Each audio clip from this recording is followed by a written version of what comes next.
तो आज का अपना जो टॉपिक है वो है relation between electric field intensity and electric potential. Electric potential denote करता है अपन वी से, इलेक्ट्रिक फील्ड इंटेंसिटी होती है ई। ई और वी के बीच में आपको क्या करना है, रिलेशन डिराइव करना है। तो सबसे पहले अपन क्या करते हैं, चार्ज लेते हैं क्यू चार्ज। क्या ले लिया अपन ने, क्यू चार्ज। इसकी पोजीशन है ए पोजीशन। अब यहाँ से क्या करते हैं अपन, आर डिस्टेंस पर एक क्यू नोट चार्ज लेते हैं। क्या लेते हैं, क्यू नोट चार्ज। इसकी डिस्टेंस ए पॉइंट से क्या है, आर। यहाँ पे मान लिया अपन ने बी पॉइंट ले लिया। क्या ले लिया अपन ने, बी पॉइंट। अब इस बी को क्या करना है अपन को, इसकी तरफ डिस्प्लेस करवाना है, सी पॉइंट तक डिस्प्लेस करा दे, स्मॉल डिस्प्लेस। ये दोनों जो चार्जेस है क्यू और क्यू नोट, दोनों चार्जेस का नेचर क्या है, सेम नेचर है। अगर दो चार्जेस सेम नेचर के होते हैं तो इन दोनों के बीच में जो फोर्स लगेगा विच इज़ रिपल्शन फोर्स, तो इसमें जो रिपल्शन फोर्स लगेगा वो इस डायरेक्शन में लगेगा। किस डायरेक्शन में, इस डायरेक्शन में लगेगा।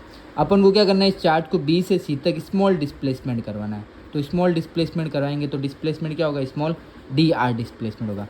अब चार्ज को बी से सी तक ले जाने में, डिस्प्लेसमेंट डी आर करवाने में जो वर्क डन होगा वो भी क्या होगा, स्मॉल वर्क डन होगा। क्या होगा, स्मॉल वर्क डन।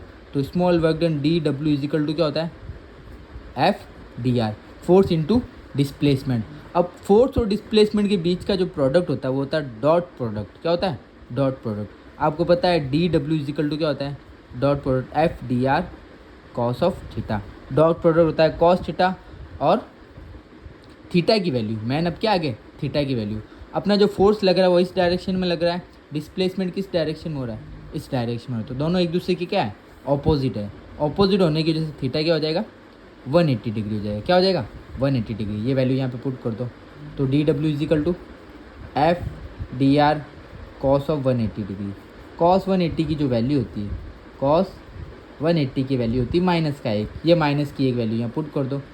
तो D W is equal to minus का F D R, D W is equal to minus का एफ डी आर। ये आ गई अपनी इक्वेशन नंबर फर्स्ट। क्या आ गई, equation number first.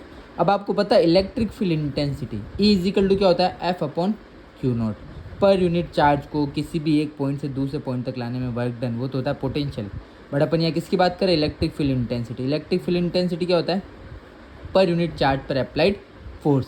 Electric field intensity क्या होता है, जैसे मान लो कोई भी एक इलेक्ट्रिक फील्ड है, कोई भी एक चार्ज का इलेक्ट्रिक फील्ड है। इस चार्ज के चारों तरफ का रीजन, चार्ज के चारों तरफ का एरिया जहाँ पे इलेक्ट्रोस्टैटिक फोर्स लगता है उसी को क्या कहते हैं, इलेक्ट्रिक फील्ड कहते हैं। इलेक्ट्रिक फील्ड का फॉर्मूला होता है force upon Q not, force upon Q not. यहाँ से अगर मैं एफ़ की वैल्यू निकालूँ, क्या निकालूँ, एफ़ की वैल्यू वो हो जाएगी क्यू नॉट इंटू ई।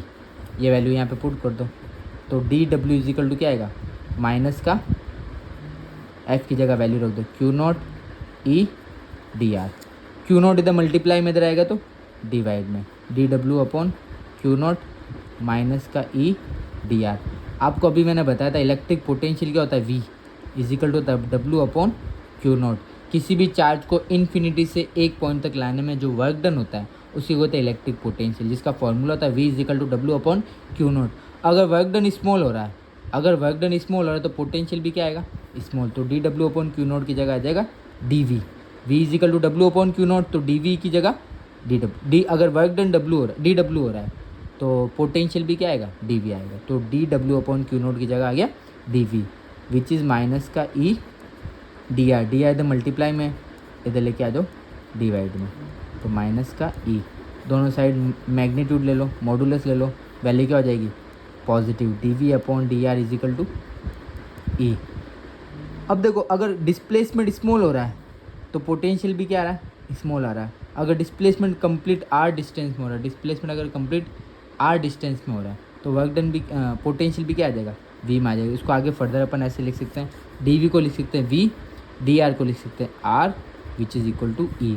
तो वी इज इक्वल टू क्या बनेगा, ई इंटू आर। ये आगे रिलेशन इलेक्ट्रिक पोटेंशियल और इलेक्ट्रिक फील्ड के बीच में रिलेशन। वी इलेक्ट्रिक पोटेंशियल को रिप्रेजेंट करता है, ई इलेक्ट्रिक फील्ड को रिप्रेजेंट करता है। एक इसका और शॉर्ट तरीका होता है, जो इलेक्ट्रिक फील्ड होता है ई, उसको अपन लिखते हैं के क्यू बाय आर स्क्वायर, और वी इज इक्वल टू होता है इलेक्ट्रिक पोटेंशियल विच इज़ के क्यू बाय आर।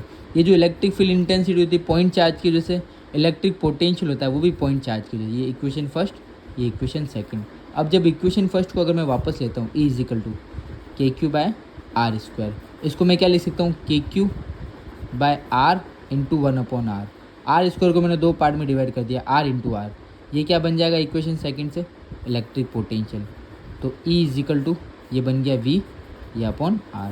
तो V इज इक्वल टू ये डिवाइड से मल्टीप्लाई में जाएगा तो E इंटू R। ये आ गया अपना रिलेशन इलेक्ट्रिक फील्ड और इलेक्ट्रिक पोटेंशियल। सिमिलर यहाँ पे इलेक्ट्रिक फील्ड और इलेक्ट्रिक पोटेंशियल के बीच में ये भी रिलेशन एज इट इज़ आ रहा है, ये भी रिलेशन एज इट इज़। ये शॉर्ट तरीका है, ये लॉन्ग मेथड है।